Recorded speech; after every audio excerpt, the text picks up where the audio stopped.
Oui, il est ouvert, mais Jean-François? Test, test, test. Non? Peux-tu changer avec le mien? Mais ça va te prendre un micro qui marche. Ben, attends.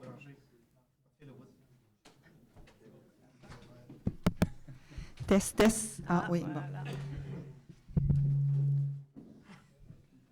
C'est bon? OK. Donc, bonsoir tout le monde. Bienvenue à cette séance publique du mois de septembre.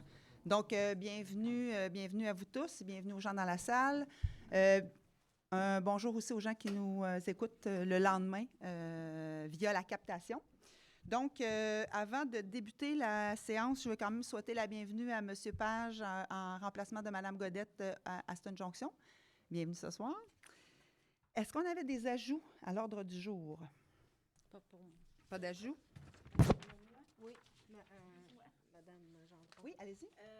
Au point d'Aria, je voudrais apporter une information sur la résolution pour le BAP générique. Très court.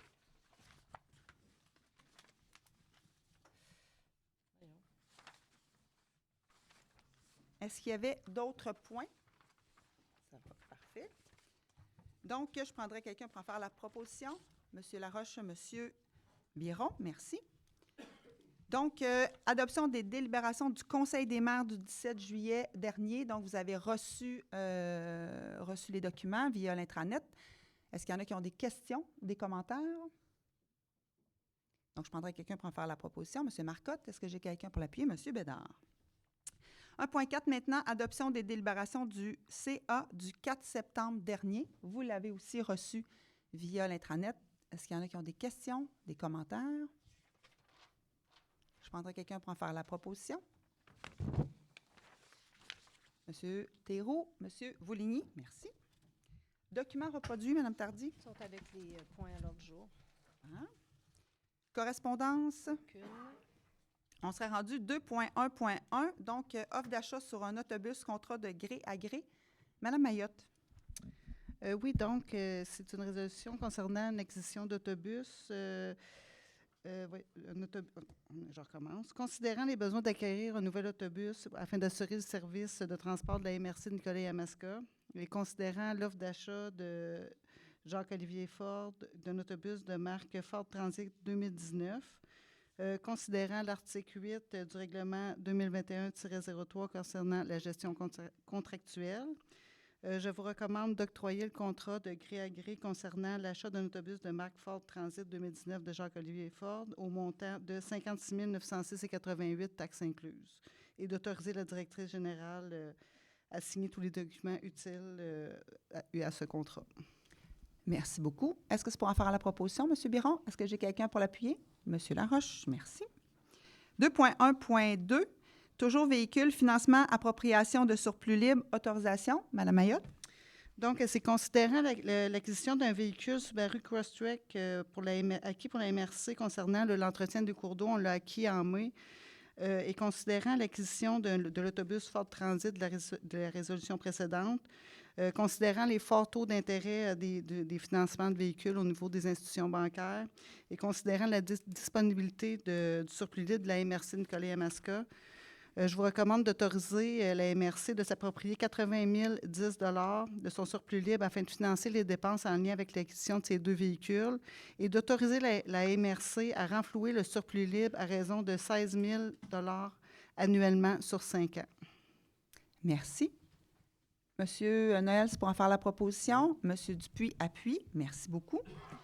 On serait maintenant rendu administration 2.2.1, politique sur la prévention et le contrôle du harcèlement au travail à la MRC. Donc, c'est une mise à jour suite à l'adoption de la loi qui nous oblige, en fait, à mettre à jour cette politique-là. Absolument. On a mis à jour, là, comme vous le dites bien, en fonction de la mise à jour de la loi. Par ailleurs, on en a profité aussi pour revoir l'ensemble de notre politique. La MRC avait une bonne politique, mais qui était beaucoup plus sur des concepts par rapport à le harcèlement, tout ça. Là, comme vous avez pu voir, on vous a proposé une politique qui présente davantage les opérations en cas de plainte pour harcèlement. Donc, ça nous a permis là, de vous proposer une politique plus complète pour la MRC, tout en étant à jour avec la loi. Est-ce qu'il y en a qui ont des questions par rapport à la politique? Ça va pour tout le monde? Est-ce qu'il y a quelqu'un qui est prêt pour en faire la proposition? Monsieur Lemire, Monsieur Lefebvre, merci. Politique de dons, commandites et représentation et d'appui de la MRC Nicolet-Yamaska, ça aussi, c'est une mise à jour de notre politique. Oui, en fait, il y avait, je dirais, une coquille dans cette politique-là parce qu'il y avait un paragraphe qui demandait à ce que ces demandes-là soient déposées pour le mois d'octobre de chaque année. Puis après, à la fin, c'était de déposer 60 jours avant l'événement.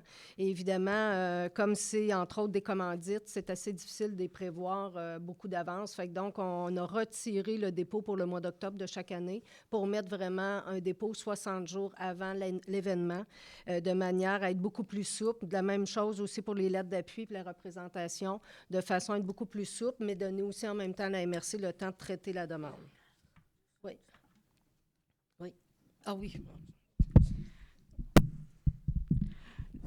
Déjà que je parle pas très fort, c'est juste, je voudrais une petite concordance au point 4.1, on parle, c'est les organismes dans les domaines culturels, social ou communautaires. Juste la page d'après, ben, on parle les secteurs d'intervention communautaire, art, culture, santé, éducation, développement durable. Développement durable, on n'en fait pas mention pour les organismes. Est-ce que c'est inclus dans les sociaux? Mais vu que c'est pas mal à la mode, là. J'ai l'impression que... Moi, j'avais pas... Ça m'a échappé, mais j'ai l'impression qu'ils devaient l'avoir mis comme organisme communautaire. Mais on s'entend que ça, c'est... Oui, là, ça n'a pas d'impact pour moi. Là. Ça peut faire juste une concordance, comme vous dites. OK, merci. Je vais juste prendre la page, par exemple, parce que là, j'ai tout Faire ça, là. Donc, malgré, avec les précisions, plutôt, est-ce qu'il y a quelqu'un qui est prêt à en faire la proposition? Monsieur Laroche, est-ce qu'il y a quelqu'un qui pourrait appuyer? Tu peux prendre Nicolas. Monsieur Marcotte, merci beaucoup. Service de l'aménagement durable et de la transition écologique 3.1 maintenant, règlement numéro 2024-05 visant à modifier le règlement numéro 2010-07 concernant le schéma d'aménagement et de développement révisé et ça concerne plusieurs municipalités. Madame Laure. Oui, bonsoir tout le monde.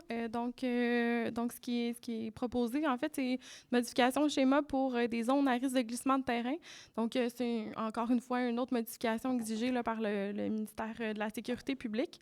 Ça concerne la municipalité, la paroisse de Saint-Célestin et la municipalité de Saint-Wenceslas, puisque ça fonctionne en forme de carte. Mais c'est principalement seulement la municipalité de la paroisse de Saint-Célestin là, qui est touchée là, par ces changements-là au niveau de la modification. Donc, on vous en fait la recommandation aujourd'hui. Est-ce que je peux apporter une petite remarque là-dessus? Parce que nous, c'est pas notre cas. On a passé il y a quelques mois d'avoir ces changements-là. On pensait que c'était des petits changements. Je pense que ça en est. Mais nous, on a découvert que notre terrain des loisirs, qui était absolument pas construisible ou réparable, les bâtiments qu'il y avait dessus, juste de quelques pieds de différence maintenant, on a cette latitude-là. Donc, c'est un gros changement pour planifier nos projets. Je voulais vous le partager. Essayez de jeter un œil. Bien, vous l'avez peut-être déjà fait, là, mais ça peut aider. Merci. Est-ce que j'ai quelqu'un pour en faire la proposition? Monsieur Lemire, Monsieur Deschênes, merci beaucoup. 3.2 maintenant, mandat en transport collectif, une offre de service, un octroi de contrat. Madame Laure.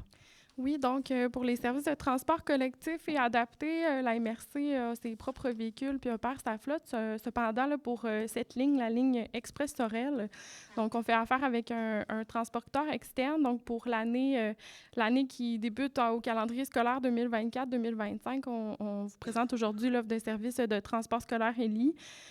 Donc une offre de service datée du 20 août 2024 au montant de 99 700 $. Donc, on vous en fait la recommandation aujourd'hui. Merci beaucoup, Madame Laure. Puis peut-être juste préciser pour les gens qui sont ici que, dans le fond, il y a une partie qui est assumée par aussi le privé et la subvention du MTQ. Oui, exactement. Il y a une bonne subvention du MTQ. Puis le point suivant, là, qui a une entente oui, c'est ça. privée. Merci beaucoup. Est-ce que j'ai quelqu'un pour en faire la proposition? Monsieur Théroux, Monsieur Vouligny, merci. 3.3 maintenant, entente de transport avec le CNDA. Oui. Madame Laure? Donc, étant donné qu'il y a une bonne partie là, des étudiants là, provenant de la région de Sorel là, qui utilisent le transport, là, cette ligne de transport, donc ce qu'on vous dépose aujourd'hui, là, c'est pour établir une entente avec le CNDA, là, le Collège Notre-Dame de l'Assomption, là, pour le service de transport. Donc, on avait cette entente-là l'année dernière, donc c'est pour réitérer l'entente. Donc, l'entente qui est établie à une somme de 30 750 $. Là, il y a un petit zéro de trou là, dans le PV. Donc, on vous en fait la recommandation. Merci beaucoup, Madame Laure. En faire la proposition, M. Noël. Oui. Est-ce que j'ai quelqu'un pour l'appuyer? M. Lefebvre. 3.4, entretien des cours d'eau. On a une demande d'appui. Madame Laure. Oui, en fait, c'est ce qu'on vous dépose aujourd'hui, c'est une demande de la MRC envers, là, une demande d'appui envers le ministère de l'Agriculture et des Pêcheries, le ministère de l'Environnement, mais également là, nos députés provinciaux et fédéraux. Comme vous le savez, là, la MRC, là, selon la loi sur les compétences municipales, une compétence exclusive en matière des cours d'eau, doit assurer le libre écoulement de l'eau afin de ne pas causer de dommages aux biens et aux personnes. Donc, pour assurer le libre écoulement de l'eau, la MRC doit entreprendre des travaux d'entretien de cours d'eau. Mais pour réaliser ces cours d'eau-là, donc, on doit avoir certaines autorisations qui viennent autant du provincial que du fédéral. 2 paliers gouvernementaux qui ont des procédures, des exigences, des délais de traitement de dossiers qui sont très différents et qui ne sont pas coordonnés entre eux. Considérant également que la MRC a plusieurs cours d'eau situés en zone inondable et que maintenant le gouvernement du Québec demande le retrait des sédiments de déblais des cours d'eau lors de l'entretien des cours d'eau, ce qui fait augmenter drastiquement les coûts d'entretien, jusqu'à 10 fois là, les coûts réguliers dans d'autres secteurs. Qu'on a plusieurs cours d'eau là, justement en zone inondable là, qui sont en besoin d'entretien là, au niveau du lac Saint-Pierre et que de par la nature de ces cours d'eau-là, l'entretien va devoir se faire de façon récurrente pour empêcher les dommages aux biens aux personnes. Qu'en absence de travaux d'entretien de cours d'eau, il y a déjà en ce moment des dommages importants qui sont subis par les propriétaires terriens, principalement des dommages aux productions agricoles. Et qu'en l'absence de travaux, on empêche également la libre circulation du poisson. Considérant également que dans un cas particulier de la rivière Brielle, donc, la MRC a entrepris des démarches en 2019 pour obtenir des autorisations d'entretien donc auprès du gouvernement du Québec et auprès du gouvernement du Canada. Donc, après 4 ans de travail et d'échanges avec les ministères, faute d'entente, on a retiré les demandes d'entretien. Là, on n'a pas réussi à obtenir les autorisations. Donc, ce qu'on vous propose aujourd'hui, c'est de demander que soit retirée l'exigence d'enlever les sédiments de déblais pour les travaux de cours d'eau en zone inondable, de demander à ce que le gouvernement du Québec et le gouvernement du Canada harmonisent leurs demandes et leurs délais pour les autorisations des travaux d'entretien de cours d'eau, de demander l'appui du ministère de l'Agriculture, des Pêcheries, de l'Alimentation du Québec dans les démarches auprès du gouvernement du Québec pour les autorisations d'entretien de cours d'eau, et de transmettre une copie de la résolution au ministère de l'Environnement, de la lutte contre les changements climatiques, de la faune et des parcs, à nos députés régionaux et ainsi là, à notre syndicat local de l'UPA. Donc, on vous en fait la recommandation. Merci, Mme Laure. Est-ce qu'il y en a qui ont des questions, commentaires? Allez-y, M. Biron. C'est important aussi de mentionner que pour tous les cours d'eau qui se jettent dans le lac Saint-Pierre, si maintenant on a comme un peu l'interdiction aussi de faire des interventions à l'entrée du lac Saint-Pierre, puis je veux dire à l'embouchure de ces cours d'eau-là, je veux dire, ça va devenir difficile de les entretenir parce qu'on sait très bien que les limons vont se déposer à peu près à la sortie de l'ensemble de ces cours d'eau-là. Donc, si on ne peut pas intervenir là, je veux dire, le niveau des rivières va toujours être plus bas qu'à sa sortie. Donc, ça devient presque impossible ou quoi que ce soit. Donc, je pense que c'est une résolution qui est importante. Absolument. Je vais en faire la proposition. Merci, M. Biron. Est-ce que j'ai quelqu'un pour l'appuyer? M. Bédard, merci. On serait rendu 3.5, motion de félicitations à l'égard de Raphaël Plante. En fait, c'est rare qu'on fait ça à la MRC, mais on souhaitait ce soir quand même mettre en valeur le courage, la bienveillance, le sang-froid d'un de nos chauffeurs qui a assisté, oui, c'est le cas de le dire, pas juste été témoin, mais qui a porté assistance aussi dans le cadre d'un accident qui a eu lieu dans un stationnement à la fête de la plage à Nicolette. Donc, il a porté assistance à la jeune fille qui a été blessée ainsi qu'à la famille. Et il a vraiment été d'un grand secours et réconfort pour les gens autour. Donc, on souhaitait ce soir quand même souligner cet acte-là, cet acte de bravo, cet acte de courage et en faire une motion de félicitations qui sera adressée, bien sûr, à M. Plante. Je ne sais pas s'il y avait autre chose qu'on souhaitait ajouter, Mme Laure, ou... Oui, c'est ça. Donc, M. Raphaël Plante, là, qui travaille au service de transport depuis plusieurs années, puis que quelqu'un de très dévoué dans son travail, puis que malgré les événements, là, a fait preuve de sang-froid là, auprès des gens présents. Là, Donc, voilà. Est-ce que j'ai quelqu'un pour en faire la proposition? Monsieur Théroux, président du comité de mobilité durable. Monsieur Deschaines, merci. Service de développement économique maintenant, 4.1, programme PAC, en lien avec le ministère de l'Immigration, de la francisation et de l'intégration. Madame Béliveau? Oui, bonsoir. Donc, la MRC Nicolet-Yamaska avait soumis un plan d'action là, triennal en immigration dans le cadre du programme d'appui aux collectivités là, nommé sous le nom de PAC. La résolution avait été adoptée là, en novembre 2020, puis ce plan visait l'attraction, l'intégration des personnes immigrantes, puis c'est terminé le 31 mai dernier. En juillet 2024, là, le ministère de l'Immigration, de la francisation et de l'intégration a annoncé le renouvellement de ce PAC-là. Ce programme conçu pour aider les collectivités à devenir plus accueillantes et inclusives tout en favorisant l'attraction, l'intégration et l'établissement durable des personnes immigrantes. Le programme a également pour but de soutenir leur participation pleine et entière en français à la prospérité du Québec. La MRC a donc déposé une demande d'aide financière pour un montant total de 76 009 $ avec une convention d'une durée de 1 an. Cette aide financière s'inscrit dans le cadre d'une mesure de transition. Là, ça va permettre de garantir la continuité des actions entreprises pour l'attraction, l'intégration et l'établissement durable des personnes immigrantes. Puis durant cette année-là, la MRC là, pourra élaborer un nouveau plan d'action tout en poursuivant les initiatives qui sont en cours.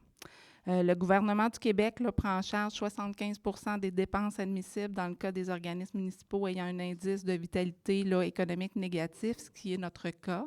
Donc, pour un montant de 57 675 et la MRC là, devra contribuer à la hauteur de 25 % pour un 19 225. Donc, la demande d'aide financière devait être déposée au plus tard le 13 septembre 2024, ce qui a été fait. Donc, je vous en fais la recommandation.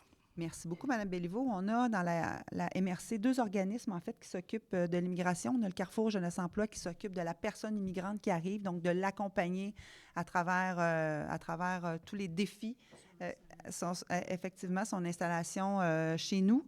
Et la MRC qui s'occupe qui accompagne les entreprises, mais aussi les communautés, chacune de nous, pour être sûr de s'assurer d'offrir aussi des services à ces gens-là là, après le travail et à la famille. Donc, très beau projet. Donc, est-ce que j'ai quelqu'un pour en faire la proposition? Monsieur Lemire, est-ce que j'ai quelqu'un pour l'appuyer? Monsieur Marcotte, merci. 4.2 maintenant, projet collectif de kiosques communs au marché Godefroy. Oui, donc la MRC de Nicolet-Yamaska travaille sur la mise en place d'un kiosque commun au marché Godefroy qui est destiné à offrir un espace là, aux producteurs agricoles de la MRC pour vendre leurs produits. Ce projet vise à améliorer la visibilité et la commercialisation des produits locaux. Donc, en juin 2024, là, la MRC avait déposé une demande de financement auprès du ministère de l'Agriculture, des Pêcheries et de l'Alimentation, là, qui est le MAPAC, dans le cadre du programme Proximité, ce qui peut couvrir à peu près 70 % des dépenses admissibles là, liées au projet. En parallèle, la MRC a également accès à 2 sources de financement là, supplémentaires, dont le 20 000 là, qui serait issu de l'entente sectorielle bioalimentaire, une entente là, régionale là, qui finance des projets en lien avec la commercialisation des produits agricoles. Puis, il y a un 10 000 là, alloué dans le cadre du plan de développement des zones agricoles là, connu sous le nom du PDZA, qui soutient divers projets de développement agricole dans la région. Donc, ces montants combinés ensemble, qui est un 30 000 $, sont nécessaires pour compléter le financement global du projet du kiosque au marché Godefroy. Il est donc proposé d'autoriser l'utilisation de ces 2 sommes, là, soit le 20 000 de l'entente sectorielle et le 10 000 du PDZA, pour financer le projet et permettre ainsi aux producteurs agricoles de la MRC Nicolet-Yamaska de bénéficier d'un espace de vente commun au marché. Je vous en fais la recommandation. Oui, oui. Je voudrais vous amener en complément que le projet vous est recommandé aussi par le comité du PDZA qui a bien étudié la chose et puis souligner le fait que le modèle d'incubateur commercial en agroalimentaire est une première. C'est une première. Est une première au Québec. Donc, Et on est étudié à Oui, l'extérieur. nous sommes étudiés. Regardez, ça va être donc un projet pilote qui pourra peut-être être exporté ailleurs. Merci beaucoup pour les précisions. Oui, M. Laroche? Nous avons combien de producteurs intéressés actuellement? Là, présentement, on a 7 personnes. Là. Et on peut aller à peu près jusqu'à 10 pour dans le kiosque. Puis on a déjà des gens qui nous ont approchés. Est-ce que vous en faites la proposition, M. Laroche? Est-ce que j'ai quelqu'un pour l'appuyer? M. Biron. Journée internationale 4.3 des aînés. Donc, c'est un appui. Oui, donc la MRC Nicolet-Yamaska a entrepris la démarche Municipalité Amis des aînés là, sous le nom de MADA, conformément aux engagements là, du programme de soutien MADA, et afin d'améliorer la qualité de vie des personnes aînées. En janvier 2023, là, il y a une politique puis un plan d'action en faveur des aînés qui ont été adoptés, reflétant l'importance accordée à cette population.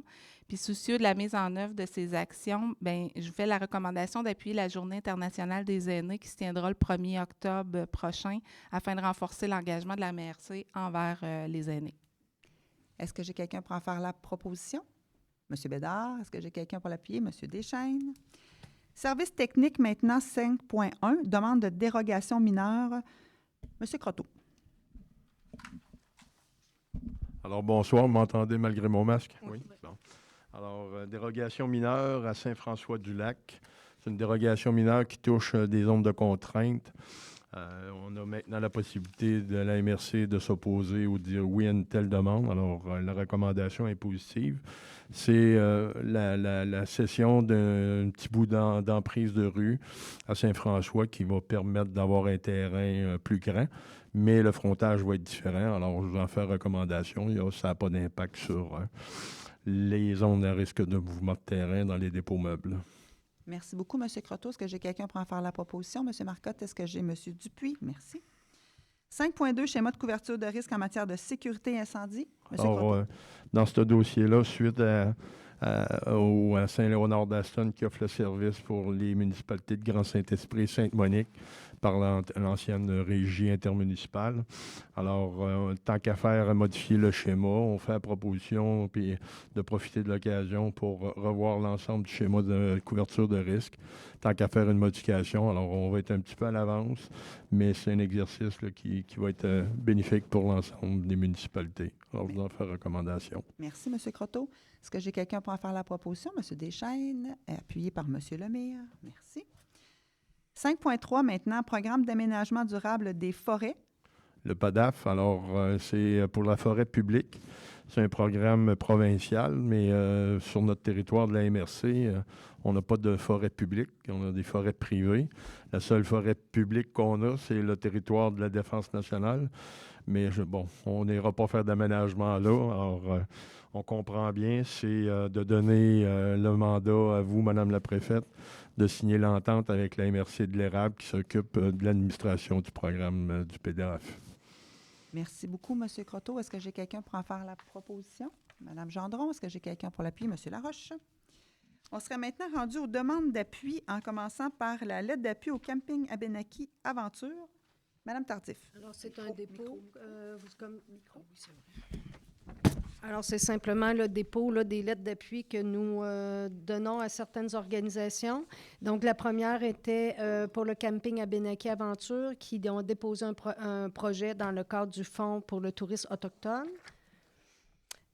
J'y vais pour la deuxième. Oui, la deuxième, en fait, c'est l'aide d'appui formation régionale sur la lutte au changement climatique, donc l'aide qu'on a fait pour le CREC. Oui, absolument. Le comité régional en environnement qui désire être partie prenante là, de tous les travaux qui s'en viennent au niveau du plan climat et veulent notamment organiser et tenir des formations pour de lutte au changement climatique. Alors, donc, on a appuyé leur projet aussi, ainsi que les 4 autres MRC.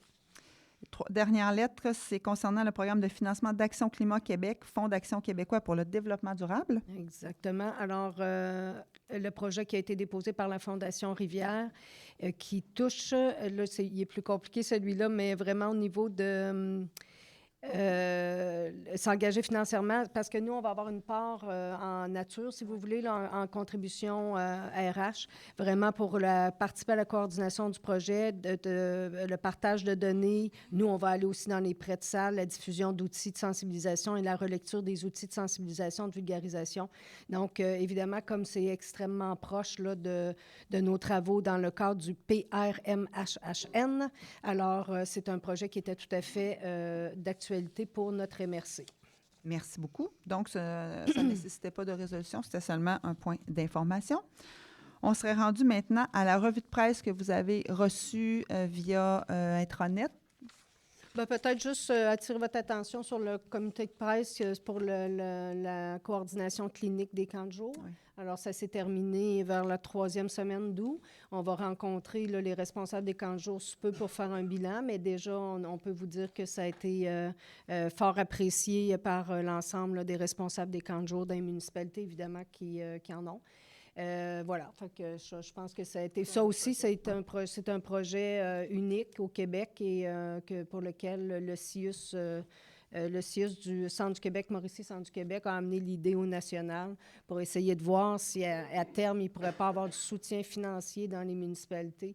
Parce que vous savez, les besoins des enfants changent, les besoins des familles changent. Donc, on n'est plus à l'époque du terrain de jeu. Là. Non. On est dans une autre dynamique. Et les besoins des municipalités grandissent oui, aussi. Oui, aussi, absolument. Fait que donc, on est très fiers de ce projet.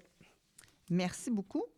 Alors, maintenant, rapport des différents présidents de comité, en débutant avec le comité d'aménagement durable et environnement, M. Biron. Donc, le CAD, on a travaillé exclusivement à la dernière rencontre sur les demandes faites auprès de la CPTAQ. Un dossier qui est quand même assez complexe. Non seulement il est complexe, mais avec les nouveaux règlements qui sont tombés maintenant. Vous savez, il y a à peu près, Stéphanie, je ne me trompe pas, 12 règles lorsqu'on étudie un projet qui est déposé à la CPTAQ. Et avant de s'en aller à ces règles-là, il faut que si une municipalité fait une demande, bien, il faut qu'il n'y ait plus de place non plus au sein de la MRC. Donc, c'est plus juste décidé au sein de la municipalité, mais c'est tout le portrait de la MRC qu'on regarde. Donc, c'est pas simple, c'est nouveau. C'est aussi une compétence de la MRC. Donc, on a eu une présentation de la méthodologie d'analyse des demandes pour évaluer les besoins réels en espace à l'échelle de la MRC et des municipalités. Ensuite, chacune des demandes résidentielles, on en a eu 7. On a eu 2 demandes industrielles et 2 demandes pour des îlots déstructurés.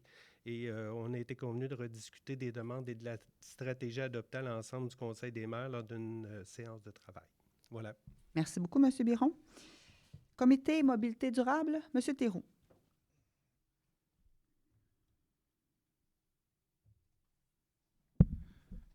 Bonsoir à tous. La rencontre du 18 juillet fut consacrée aux différents véhicules composés la flotte de transport de Billy. 2 véhicules nécessitaient des discussions concernant des réparations. Aussi, il a été convenu de faire l'acquisition d'un véhicule de type transit pour combler les besoins en véhicule à court terme. Un tableau de gestion des immobilisations et une planification à long terme de remplacement des bonifications de la flotte seront présentés au prochain comité. C'est tout. Merci. Merci beaucoup. Comité de sécurité publique, M. Noël. Oui, rapport périodique pour avril et mai 2024. On a eu une présentation. Pièce jointe aussi que vous avez eue pour le bilan des cadets. Donc, vous avez vu que, si vous en avez pris connaissance, là, que je pense que la plupart des municipalités sont tous très contentes là, des activités que nos cadets ont faites durant l'été. Ils ont été sur le terrain beaucoup. Hein. On a vu par les photos, il y avait de nombreuses photos. Il y avait aussi un texte qui accompagnait ça. Si ceux qui n'ont pas eu le temps de lire, je vous invite à le faire.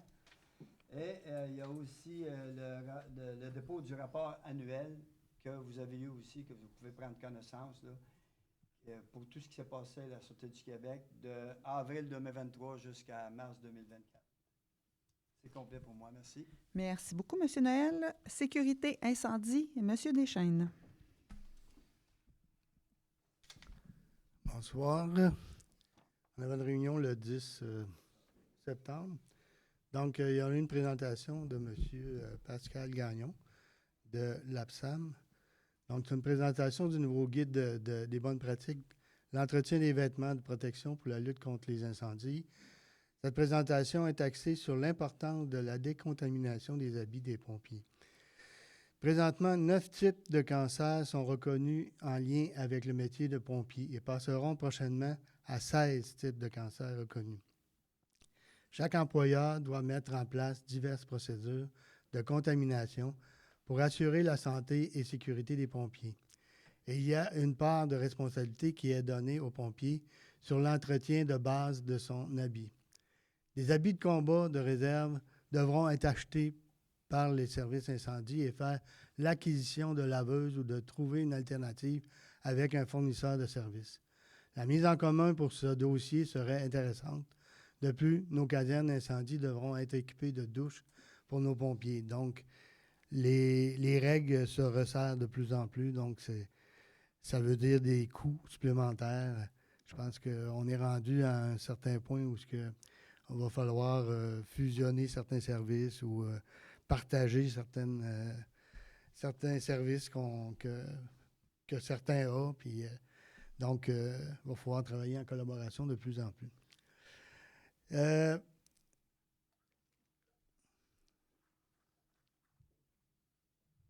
Donc, il y a aussi une formation, la formation Sécurigrain pour les pompiers, qui va avoir lieu le 28 septembre prochain. C'est pour 25 pompiers. Donc, c'est l'Association canadienne de sécurité agricole là, qui organise cette formation-là. Donc, c'est tout. Merci beaucoup, M. Deschênes. On a 2 comités externes, en commençant avec Loisirs, Sport, Centre du Québec. M. Dupuis. Oui, bonsoir. Alors, lors de la dernière rencontre du conseil d'administration tenue le 12 septembre dernier, il a été décidé à l'unanimité, à la suite des recommandations du comité de gouvernance et de gestion de risque, de maintenir le membrariat à Loisirs Centre du Québec gratuit et en 2 catégories pour constituer l'Assemblée des membres, membres associatifs et institutionnels et membres individuels experts. J'ai une invitation à la 27e Assemblée générale qui aura lieu le 17 octobre prochain au Mont-Arthabasca à Victoriaville à compter de 16 heures. Il y aura 4 sièges en élection pour 2024-25. Vous avez jusqu'au 10 octobre pour vous inscrire. Vous pouvez trouver l'adresse de Mme Lemire sur le site de Loisirs Sport du Québec si vous voulez vous y inscrire. Et aussi, en même temps, c'est la même soirée, c'est la soirée de reconnaissance de Loisirs Sport du Québec qui se tiendra cette soirée-là aussi au même endroit. Pour confirmer votre présence, encore une fois, l'adresse de Mme Lemire est sur le site de Loisirs Sport du Québec. Merci. Merci, M. Dupuis. Donc, j'avais oublié le PDZA. Désolé, M. Lemire. On va aller au PDZA avant d'aller à Culture Centre du Québec. Bonsoir à tous. Nous, on a eu une rencontre le 11 septembre. Une nouvelle formule de rencontre a été testée. Le suivi des différents projets est transmis par courriel une semaine avant la rencontre. Ceci permet de libérer du temps pour échanger. L'équipe de développement économique a accompagné 26 entreprises agricoles depuis novembre 2023. 4 en prédémarrage, 11 en démarrage, 9 en expansion et 2 en transfert, acquisition de fermes existantes. Nous avons principalement discuté du projet de mise en marché de proximité pour les producteurs de Nicolette-Yamaska au marché Godefroy. Puisque nous sommes en entente d'une aide financière, il était important de bien comprendre le projet et son implication. Un projet de recherche appliqué sera déposé à la fin du mois concernant la valorisation de l'eau de pluie sur les entreprises laitières. 2 entreprises au centre du Québec seront retenues pour la recherche qui s'échelonnera sur 4 ans. Lors de la prochaine rencontre, à la fin novembre, il sera question de prioriser les actions à entreprendre pour le plan de mise en œuvre 2025-2026. Merci. Merci, M. Lemire. Donc, Culture Centre du Québec, Mme Saint-Amour. Oui. Oui, merci. Bonjour. Moi, j'ai assisté au CA de Culture Centre du Québec le 29 août. Quelques nouvelles rapidement pour le prochain mois. Il y a le départ de la 3e cohorte Artistes Entreprendre. Il reste une place et ça commence le 30 septembre. Aussi, il y a le grand rendez-vous de l'entrepreneuriat artistique. Ça se passe au complexe Violette et c'est le 4 octobre. C'est une journée de formation, de conférences et de réseautage. Aussi, il y aura la 20e édition du Galard à Plessisville le 21 novembre. C'est un événement de reconnaissance du milieu culturel centricois. Et je termine en vous disant que l'AGA de Culture Centre du Québec est le 30 septembre à leur bureau de Saint-Grégoire. Toutes ces informations et bien plus encore sont disponibles sur le site Internet de Culture Centre du Québec. Et il est possible également de s'inscrire à l'infolettre. Ça termine pour moi. Merci beaucoup, Mme Saint-Amour. Donc, on serait rendu à la période de questions. Alors, 30 minutes consacrées à la période de questions. On vous invite... Ça va bien, M. Théroux? Avez-vous une question? On vous demande de vous présenter au micro, de vous nommer, bien sûr d'être respectueux et comme à l'habitude, vous savez que maintenant les questions concernant les éoliennes sont redirigées vers vos municipalités. Alors, on va prendre les autres questions. Bonsoir. Bonsoir. Yvan Florent. Oui. Ma question est en fait une demande de résolution en lien avec l'adoption du RCI 2024-03. MRC Nicolette Yamaska. Bon, je vous ai formulé ça en langage municipal avec une suite de considérants. Mon recherchiste en a coupé plusieurs pour alléger la soirée. Maintenant, je commence. Excusez-moi, est-ce que vous allez nous le laisser après votre document? Oui. Parfait. Allez-y. Considérant que le RCI numéro 2024-03 en cas de l'implantation d'éoliennes sur son territoire, considérant qu'il y a un potentiel d'appel d'offres par Hydro-Québec et que le promoteur Énergex, via une lettre aux détenteurs d'options en date du 24 mai 2004, relançait ceux-ci, en plus de la création du groupe des maires nommé, excusez-moi, là, mais RIR-CQ, R-E-R-C-Q, qui poursuivent leur activité. Considérant le communiqué de presse du 23 juin 2023 de la MRC Nicolette Yamaska, je cite, « Nous serons également mieux outillés relativement à la réglementation avec la mise à jour de la santé publique sur les normes en matière de distanciation d'implantation qui devraient être disponibles à l'automne », de préciser la préfète, Mme Geneviève Dubois. Considérant la publication de l'INSPQ État des connaissances novembre 2023, éoliennes et santé publique mise à jour 2023. Considérant que cette mise à jour de l'INSPQ à la section conclusion page 6, je cite, « Par ailleurs, davantage de recherches seraient nécessaires pour mieux caractériser le risque à la santé des éoliennes et répondre aux préoccupations des directions de santé publique et de la population pour certains enjeux de santé publique. » Considérant la séance d'information du 25 avril 2024 à Nicolette, à qui profite la privatisation de la filière éolienne, organisée par le PCE-NY et donnée par l'IREC et ses conférenciers, M. Robert Laplante et Noël Fago-Ja. Maintenant, je sais qu'il y avait des membres du conseil. M. Biron, je pense que vous étiez présent. Il y avait M. aussi Lefebvre qui est absent ce soir. Considérant qu'en date du 8 février 2024, la moins-value d'Hydro-Québec au capital d'Énergex est de 400 millions sur un investissement de 775 millions. Considérant qu'en date du 18 septembre 2024, le rendement sur 3 ans de l'action d'Énergex sur le marché boursier de Toronto est de moins 54,41 %. Moins 54,41 %. Considérant que plus la promesse de rendement est élevée, plus grand est le risque. Considérant la séance d'information du 23 mai 2024 à Saint-Wenceslas, le détournement de la transition énergétique organisé par le PCE-NY et donné par Martine Ouellette, ex-ministre des Ressources naturelles et employée chez Hydro-Québec pendant 20 ans. Considérant le risque associé aux politiques énergétiques est directement transférée aux clients d'Hydro-Québec. Considérant la séance d'information du 12 juin 2024, éolienne en milieu agricole, le jeu en vaut-il la chandelle, organisé par le PCE NY et donné par Charles-Félix Roch, directeur général de l'UPA. Et je pense qu'une majorité des membres du conseil ici ce soir étaient présents. Je vous félicite.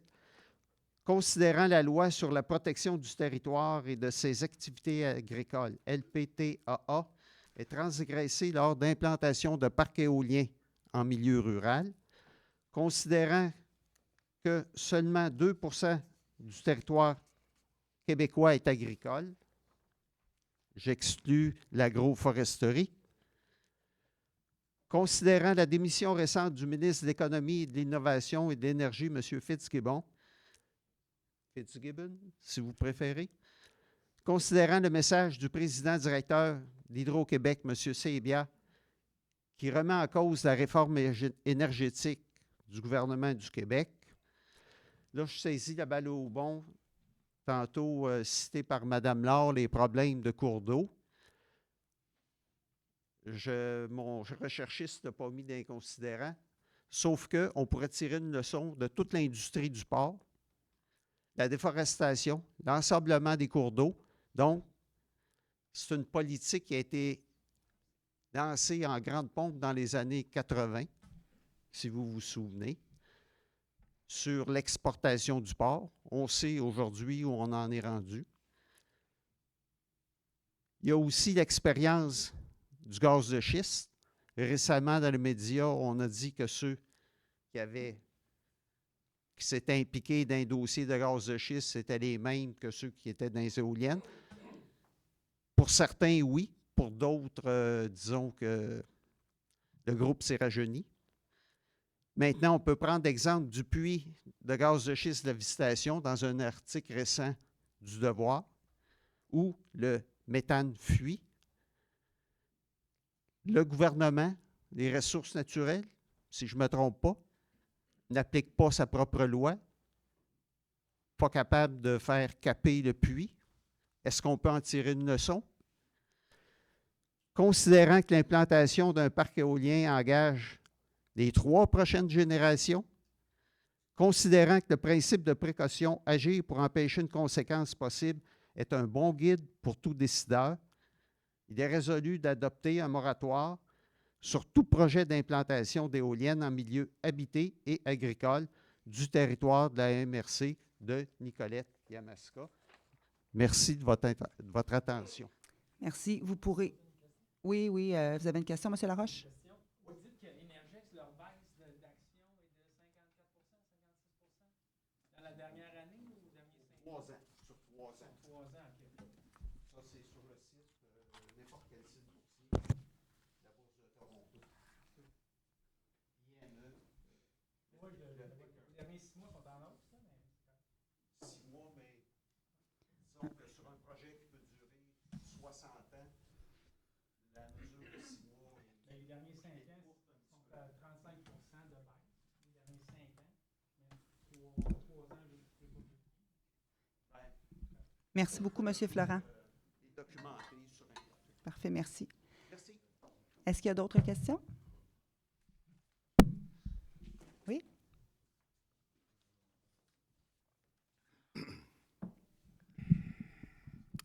Bonsoir, Simon Trudel, le Grand Saint-Esprit. Je voudrais féliciter les 3 municipalités qui ont demandé un BAB générique. Je pense qu'ils font preuve de vision.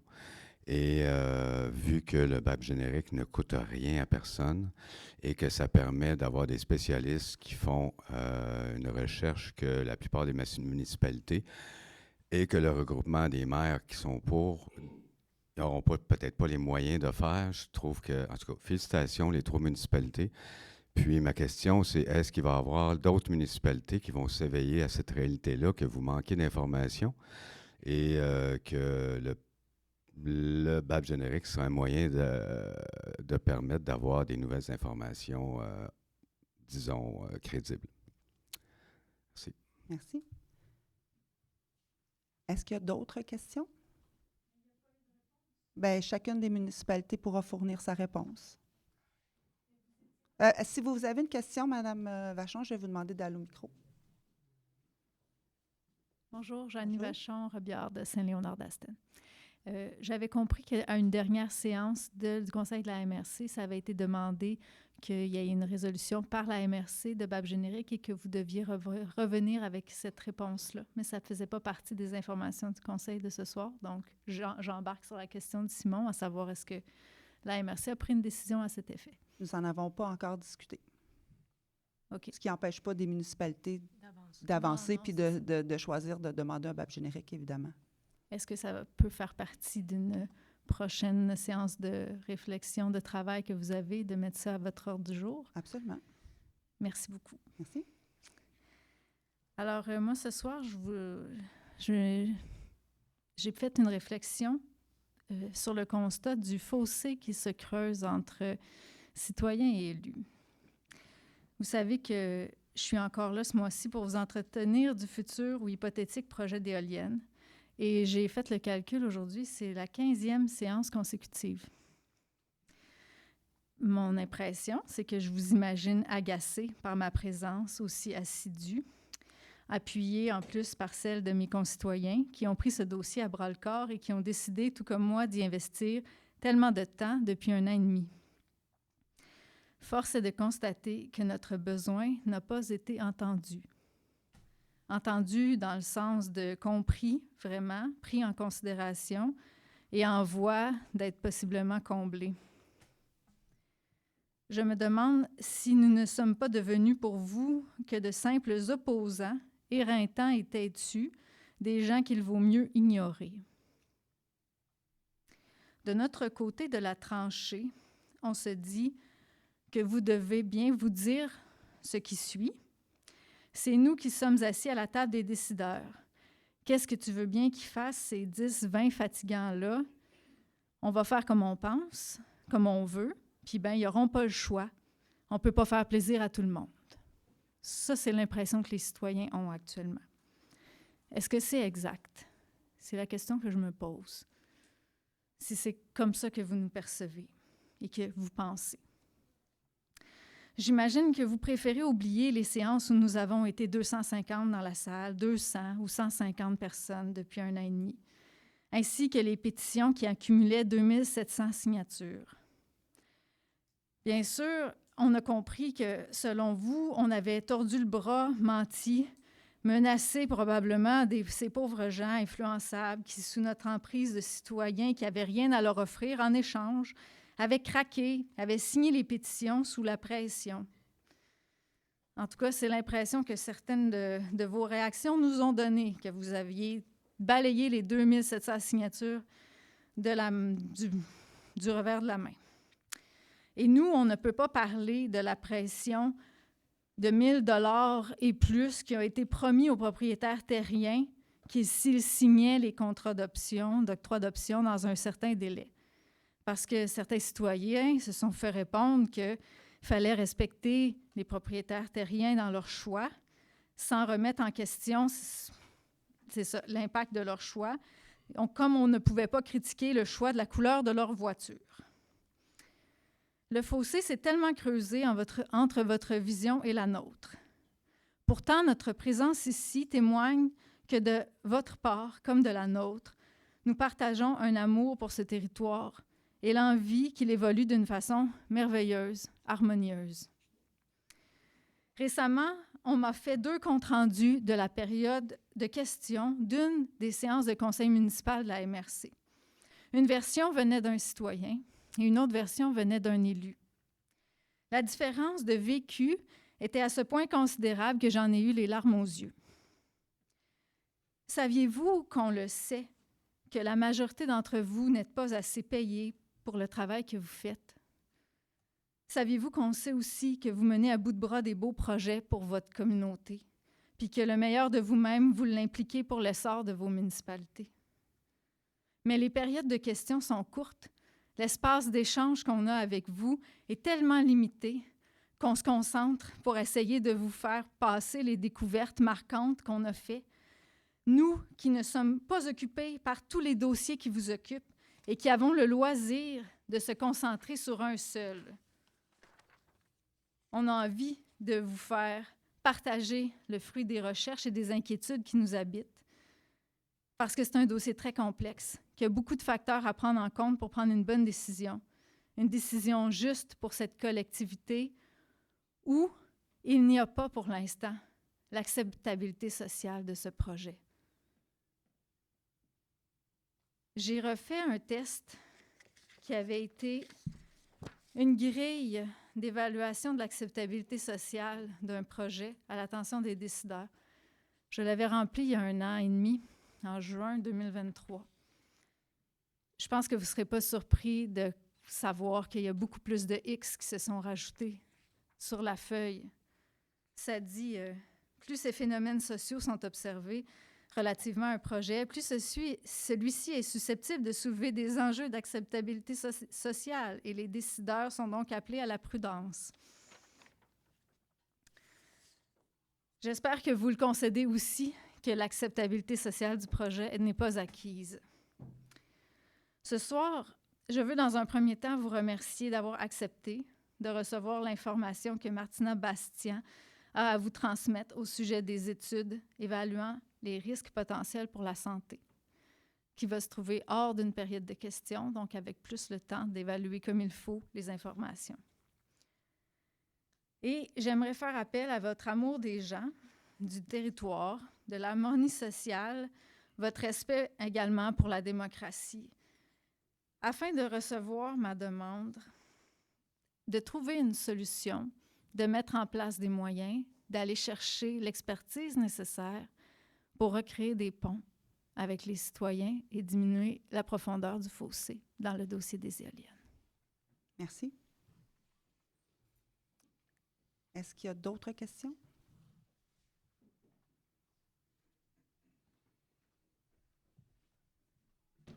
Oui, bonjour, Isaac Pellerin, Saint-Célestin-Paroisse. Bonsoir. Bonsoir. Là, j'ai mon téléphone, là, j'ai quelques questions de citoyens que on va les prendre en note, vous savez, hein? Oui, parfait. Ben, je peux les dire, vous pouvez répondre, puis on peut y aller sans problème. Première question, est-ce que Saint-Célestin-Paroisse fait partie du regroupement Énergie renouvelable Centre du Québec? Oui, M. Pellerin, à chaque semaine, pas à chaque semaine, à chaque conseil des maires de conseil municipal de Saint-Célestin, on contacte la municipalité pour vérifier est-ce qu'il y a eu des questions au conseil que vous devez nous ramener parce que c'est nous qui gérons et il n'y a pas de citoyens. Je comprends que vous n'allez pas poser ces questions-là à votre conseil municipal. Non, parce que quand on a parlé la dernière fois, vous m'avez mentionné non, mais il nous ramène les questions. Ici, directement poser les questions. Non, je vous ai dit que c'était un aller-retour, effectivement. Exact, mais que j'avais le choix de venir les poser ici directement. Donc, nous, on va prendre en note votre question, puis on va pouvoir vérifier puis répondre. OK, bon, bien parfait. Vous voulez savoir s'ils sont dans le regroupement. Exact, première question. Deuxième question d'un citoyen, en fait. On a reçu la carte, en fait, suite au RCI, donc merci Mme Tardif, là, je pense que vous avez... en tout cas, on a reçu la carte, donc merci pour ça. Question d'un citoyen qui, éventuellement, veut vendre sa maison dans les prochaines années pour aller en résidence. Elle se demandait, c'est quoi l'impact sur la valeur marchande de sa résidence dans un contexte où, justement, il y aurait des implantations d'éoliennes à proximité. Mm-hmm. Puis ensuite, comment justifier l'écart de distance entre une maison en campagne versus en milieu urbain, qui est pratiquement le double. Donc, c'était les questions citoyennes qu'on avait. La troisième question, on peut répondre tout de suite. On a répondu à plusieurs reprises. Je pense, Mme Laure aussi, sur les distances, les deux distances, en fait, du périmètre urbain puis du 800 mètres de bâtiment agricole. Oui. Oui, donc ce qui a été présenté là, au niveau là, des autres rencontres là, qu'on a déposées le RCI, c'est une question aussi de perception au niveau là, de la proximité des périmètres urbains puis de la taille des éoliennes par rapport à la densité des maisons. Donc, c'est des normes là, basées sur d'autres qui ont été évaluées à l'échelle du Québec, un peu partout dans le monde également. Là, donc, c'est cette... par rapport à ça, qu'il y avait eu des choix qui ont été faits par rapport à des distances différentes. Là. OK. Donc, est-ce que c'est plus pour, je veux dire, être comparable aux autres RCI ou c'est vraiment selon des normes, exemple de fabricants ou quoi que ce soit? C'est pour être comparable à des normes de distance qui sont ailleurs là, au Québec, dans d'autres réglementations. Là. Pas OK. des normes Mais qui ne sont pas nécessairement d'implantation. basées sur des études. Ben oui, Faut que là, ça soit. je veux dire, c'est quand même appuyé Oui. sur des études avec le guide aussi là, au niveau du ministère, là, justement, des perceptions de paysages. Donc, avec la distance d'un village versus d'une habitation, de l'impact que ça a sur le visuel, l'impact aussi de la densité de la population. Il y a la norme d'Hydro-Québec aussi sur le 40 décibels. Oui, exactement. Là, au Que niveau oui, c'est basé quand même sur des... Oui, oui. Mais le 40 décibels est différent en urbain versus campagne. Non, mais je veux dire que ça, c'est aussi une norme où on ne doit pas entendre plus de 40 décibels. Fait que, tu sais, c'est pas juste une question de se comparer aux autres, c'est aussi de prendre en compte plusieurs éléments pour arriver à établir les distances. Là. OK. Il y en a que c'est moins que ça. Tu sais, il y a quand même, puis on l'a vu dans d'autres MRC, là, les distances sont moindres. Donc, je pense qu'on était très, très prudents là, dans ces distances-là. OK. Merci. Merci. On va, si jamais vous souhaitez aller à votre conseil municipal, M. Pellerin, les réponses vont être fournies au conseil, sinon vous pourrez revenir ici aussi. Merci. Est-ce qu'il y a d'autres questions? Peut-être juste avant que vous reveniez, Mme Vachon, je veux juste être sûre qu'il n'y a pas d'autres questions, vu que le temps court, le temps achève. Une question? Allez-y. Oui, merci. Ça se baisse-tu, ça? M'entendez-vous? Oui? J'entends très bien. OK. C'est une question qui est en lien avec ce que Yvan Fleurant vous a parlé, là, la demande pour un moratoire. Vous autres, vous avez un code d'éthique à la MRC. Bon, moi, C'est tous les élus qui ont un code d'éthique, M. Veilleux. Tout à fait. Oui. Maintenant, je n'ai pas réussi à le trouver, mais on sait que la loi sur l'éthique et la déontologie municipale prévoit 6 valeurs obligatoires qui doivent être dans les codes d'éthique des élus. Est-ce que vous êtes capable de me donner ces valeurs-là? Par cœur? Non, il faudrait que je sorte mon code d'éthique, honnêtement. Bon, écoutez, je ne vous en fais pas le reproche, là. J'arrive avec la question Non, comme ça. j'espère que non. Oui. En fait, la première valeur, c'est l'intégrité. OK. Bon. Deuxième, c'est l'honneur dans les fonctions. OK. Troisièmement, la loyauté envers la municipalité. Quatrièmement, c'est la recherche de l'équité. Cinquièmement, ils appellent ça civilité et respect là, envers les autres élus, envers les citoyens. Et finalement, c'est envers tout le monde. Mm-hmm. Et la dernière, je pense que celle-là est plus en rapport avec ce que M. Fleurant a demandé, c'est la prudence dans la poursuite de l'intérêt public. Fait qu'à ce moment-là, je pense que la demande qu'il fait, demande de moratoire, ça s'inscrit très bien dans cette valeur-là. Puis moi, j'ai l'impression que la façon dont ça s'en va, ce dossier-là, la façon dont ce qu'il y a dans le RCI, je me pose de sérieuses questions par rapport au respect de cette valeur-là. Fait que c'est tout ce que j'avais à dire. Et pour votre information, vous n'en trouverez pas de code d'éthique à la MRC puisque notre code d'éthique, on le signe à la municipalité et il nous suit partout. Donc, on n'a pas besoin d'en signer un nouveau à la MRC. C'est le même que celui qu'on a signé à la municipalité. Merci. Est-ce qu'il y avait... Oui, attends, excuse-moi, Janie, il y a quelqu'un d'autre.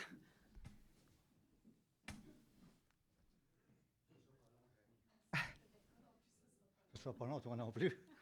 Excellent. Lucien Beaubré, Aston Jonction. Bonsoir, M. Beaupré. Oui, 3 points. Ça va être assez rapide. Écoutez, dans les années 80, comme on a déjà mentionné, la panacée, l'Eldorado au Québec, c'était d'instaurer des porcheries partout. Les citoyens se sont opposés. Heureusement, parce qu'on voulait en avoir, chacun voulait aller chercher la manne, il voulait aller la chercher, comprenez-vous? Les citoyens, comme nous, se sont opposés. Alors, on a eu des études sur les porcheries. Justement, on en a discuté au syndicat de l'UPA de Nicolas Yamaska avant-hier. Et puis, c'est les citoyens qui ont dit « Hey, maintenant, ça va trop loin, il faut absolument avoir des règles. » On en a eu des règles et on a des porcheries maintenant avec certaines règles. Absolument. On ne l'installera pas en plein milieu d'un village, bon, etc. un peu plus tard, on a pensé, hein, la fracturation hydraulique, ça, c'était excellent. Là, on allait le chercher. Alors, on allait chercher, il y a de l'argent dans le pétrole. Non. C'est encore les citoyens qui ont dit, il y a quelque chose qui ne marche pas. Heureusement, parce que si ça avait marché, là, on serait organisé au Québec comme dans le nord-ouest des États-Unis. Ah, c'est beau, hein? C'est beau là-bas. J'en ai des. Je sais, je communique avec des gens de là-bas régulièrement. Je peux vous dire que c'est pas joli. L'autre affaire, moi, ce que je n'aime pas, ce qui n'est pas clair pour moi, là, c'est, on m'a dit que la MRC devrait emprunter. Combien elle va emprunter? Puis maintenant, si des promoteurs privés veulent se lancer en affaires, bien écoutez, moi, si je veux me lancer en affaires, là, je n'irai pas demander à l'autre d'emprunter pour moi. Ça veut dire combien pour chaque citoyen. Ça, on ne sait pas. On n'a pas les réponses. Puis je pense que... Est-ce que vous les avez, ces réponses-là? Non, on n'a pas ces réponses-là ce soir. C'est dangereux. C'est Mais dangereux, ça, là. On n'est pas rendu à emprunter quoi que ce soit, là, M. Beaupré. Le privé, si jamais on fait quelque chose comme ça, au-delà du côté sanitaire, le privé est bien placé. Les citoyens vont être en arrière pour les aider à se financer. Et de l'autre côté, ils sont certains de vendre leurs produits à Hydro-Québec à gros prix. Bon. Hey, on est dans un dilemme là, mes amis. Je ne voudrais pas être à votre place pour décider de tout ça. Merci. Merci, M. Beaupré. Donc, peut-être on a le temps pour une dernière question. C'est Mme Vachon qui la prend. C'est juste pour compléter mon intervention tout à l'heure, parce que je vous ai fait une demande, mais je n'ai pas posé ma question, qui est en fait, est-ce que vous acceptez, est-ce que vous trouvez que ça fait du sens, la demande que je vous fais? La demande était de diminuer le fossé qui nous sépare? De trouver des solutions pour régler ça. Il n'y a personne en ce moment qui souhaite que ce fossé-là s'élargisse.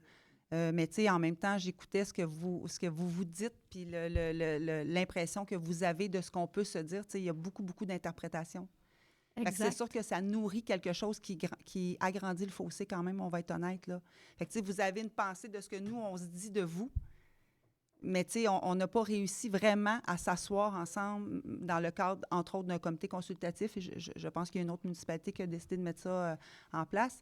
Mais on n'a pas réussi à avoir cette discussion-là. Tu sais. Donc, c'est sûr qu'on est resté sur chacun des impressions. Et effectivement, le fossé se creuse, les positions se polarisent. Et on a place aussi à toutes sortes d'autres, des insultes, des attaques personnelles, peut-être de part et d'autre aussi. Là, je ne mets pas le blâme sur personne, mais la situation, elle est telle qu'elle est là. Donc, je pense que les élus ont un bout à faire, mais on ne fera pas ce bout-là seul. Là, donc, c'est effectivement, vous avez raison. Tout à fait, je tends la main ce soir. Donc, on est prêt aussi à faire un bout. Bien, nous aussi, on est en avant à chaque fois. Mais tu sais, je ne pense pas que vous voyez ça comme un bout qu'on veut faire. Fait que je pense que c'est pas juste de se présenter au micro qui est de faire le bout, là, tu sais, parce que sinon, je veux dire, on est tous ici. Là, mais depuis 1 an et demi, on ne s'est pas juste présenté au micro. On a apporté des solutions, on a organisé des séances d'information, on a fait beaucoup de choses et on a répété souvent qu'on avait besoin d'être consulté. Et on a apporté des pétitions, on vous a montré que l'acceptabilité sociale n'était pas là. Et il n'y a rien qui se passe. Mais il n'y a rien qui se passe, Mme Vachon, parce qu'il n'y a pas de projet, parce qu'on s'est quand même engagé à amener une commission consultative où toutes les parties prenantes vont être consultées, y compris les citoyens. Donc là, Mais il y a un problème de vision là-dedans, parce que moi, je me fais dire par plein d'instances que la meilleure façon de consulter puis le meilleur moment, c'est quand il n'y en a pas de projet. C'est en amont des projets, et c'est ce que les BAP disent, tous les projets éoliens. Donc, ce n'est pas juste une idée folle qu'on a, c'est appuyé que c'est le meilleur moment maintenant, avant les projets, d'être consulté. Alors, si vous restez sur votre position puis de dire, bien, il n'y en a pas de projet, on ne vous consulte pas, bien, ça creuse le fossé également. Là, par contre, les projets sont dans les municipalités. Donc, c'est à chacune des municipalités de voir comment ils veulent travailler ça, tu sais. Puis je comprends aucune municipalité peut faire affaire avec un promoteur tout seul, sans avoir une régie ou la MRC. Absolument. Fait que, absolument. Moi, cet argument-là, je ne comprends pas. Là. Mais il y a un regroupement qui est en train de se former aussi. Ben oui, Tout à fait. Donc, il y a de l'argent investi dans une démarche pour être prêt au niveau légal, au niveau de ce qu'il faut faire de la régie, mais ça fait 1 an et demi qu'on a demandé que vous fassiez aussi un effort du côté social en allant chercher ce qu'il faut pour pas que le fossé se creuse. Et ça, je l'avais demandé avant la lettre que M. Langelier a écrite, avant que le fossé se creuse, parce que je le voyais venir. Je vous avais déjà proposé le tableau que je vous avais là avec plein de X. Puis ça n'a pas été fait. Il n'y a pas rien qui a été investi en ce moment pour que ce fossé-là ne se creuse pas depuis 1 an et demi. Donc là, je vous refais la demande parce qu'on tourne en rond. Parfait, on l'entend. Merci. Donc, merci beaucoup pour les questions. On avait un ajout aux affaires nouvelles. Donc, Mme Gendron, le BAP générique. Je m'excuse, c'est encore sur le même sujet. Vous savez que, comme il a été mentionné, 3 municipalités de la MRC ont voté une résolution pour demander un BAP générique sur les éoliennes. Je n'ai pas compilé tout ce qui se fait dans le Québec, mais je sais qu'il y a 2 MRC proches de chez nous. Il y a une douzaine d'autres municipalités déjà. Et pour ceux qui font partie de la FQM, qui vont aller au Congrès des maires, l'Assemblée générale commence le jeudi. Raymond, tu me corrigeras si je me trompe dans mes dates.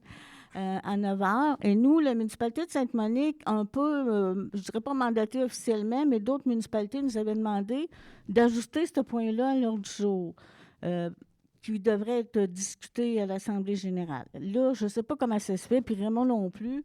Notre résolution s'est perdue dans les internets. Donc, on a quand même fait beaucoup de démarches, puis Raymond nous a soutenus cette semaine avec M. Chateauvert. Si vous avez regardé votre cahier des résolutions, on n'est pas là. Mais il y a une possibilité, si le matin, je suis là, je présente mes résolutions et que quelqu'un m'appuie, on pourrait en discuter dans l'Assemblée. Alors, c'est un appel à ceux qui ont fait déjà adopter cette résolution-là dans leur municipalité ou à tout autre maire qui voudrait juste qu'on en discute. Si vous m'appuyez, ça ne veut pas dire que ça va être voté, mais ça sera au moins discuté. Je vais aussi faire la démarche avec toutes les autres municipalités qui ont aussi voté cette résolution-là. Cependant, il faut que vous soyez là pour m'appuyer. Ça ne peut pas être un conseiller. Si je ne me trompe pas, Raymond, c'est vraiment un maire qui doit le faire. Bon. Fait que c'est juste un appel que je lance. Puis je remercie vraiment, beaucoup Raymond pour tout son appui. Il y avait le rhume, il y avait le COVID, puis il nous a soutenus. Merci. Merci beaucoup. Donc, on serait rendu à la levée de l'Assemblée. Est-ce que j'ai quelqu'un pour en faire la proposition? Monsieur Lefebvre, Monsieur Marcotte, merci beaucoup. Bonne fin de soirée, tout le monde.